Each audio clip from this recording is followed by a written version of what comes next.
Ever since I saw one of these pull-tab card wallets, I wanted to try to figure out how to make one. So today, that's exactly what we're going to do. Let's get to it.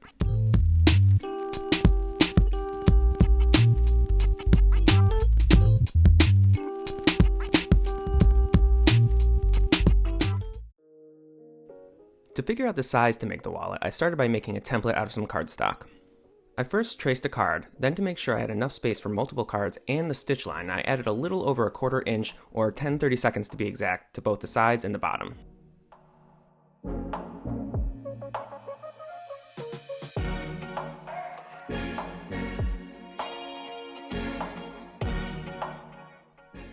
Next, I used the cutout template to score some cut lines on the leather I was using. Once everything was laid out, I used my rotary cutter to cut the matching front and back pieces. Then I moved on to figuring out the pull tab that will be used to pull the cards out of the wallet. The pull tab works by being attached inside the wallet to the back piece. It then runs underneath the cards and out the front of the wallet. For the pull tab, I used a 3/4 of an inch wide piece of leather attached 1 1/4 inches from the top. Based on this, I used my marking pen to sketch out where to glue the strap. In addition to the glue, I also decided to add some stitching to reinforce it. To mark out the stitching line, I drew a square slightly smaller than the strap on the template and then cut it out. I then used the template to score a stitching box on the outside of the wallet back. Because I was going to be gluing the finished side of the strap to the wallet, I used my edge rougher to scratch up the portion to be glued, which helps the adhesive bond better. I then used some of Tandy Leather's Eco Weld adhesive to glue the strap in place. You simply apply some to each piece, wait for it to get tacky, and then stick them together. Once that had dried, I used my pricking irons to punch some stitching holes and saddle stitch the two pieces together. I'll go into more details about this process later in the video. Next, I moved on to cutting the slot for the strap to exit the wallet on the front piece.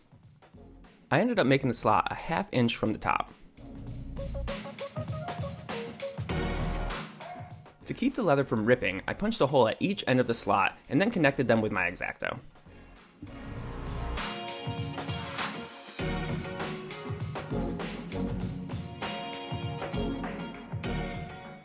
To attach the front and the back pieces, I again used some Tandy Leather's Eco Weld adhesive.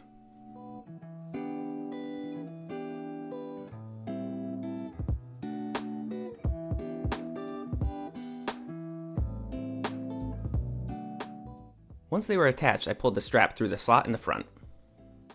I also added another piece of leather at the end of the strap to make it easier to grab and to prevent it from going back into the wallet.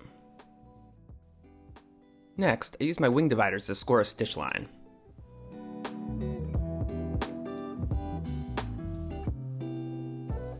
Then I used my pricking irons to punch the stitching holes. To ensure the spacing between each hole stays consistent as I work my way down the line, I always make sure to place the stitching chisel point furthest to the left in the last hole of the previous set of holes I punched. I made a video dedicated to leather stitching where I go in depth into the process of how to do this saddle stitch and others, and I'll leave a link above if you want to check it out. But at a high level, what I found is easiest is to just pick a sequence and stick to that. For example, I always start by using the right needle to stitch from the back and then stitch the left needle from the front into the same hole but in front and under the right needle's thread. If you continue this sequence, you'll get a very nice looking stitch pattern in my experience.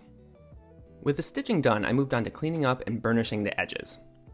There are tons of ways to burnish edges, but here's what I found is easiest.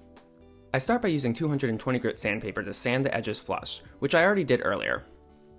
Then I use some Tokonole leather finish to burnish the edges.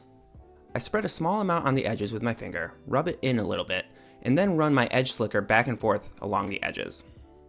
You could stop here and it would look pretty good, but if you want a really nice edge finish, I do a couple more steps.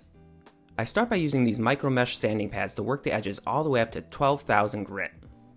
Then I apply one more thin layer of Tokonole on the edges again, and then use a piece of canvas to sort of polish the edges. And with that, the wallet was done.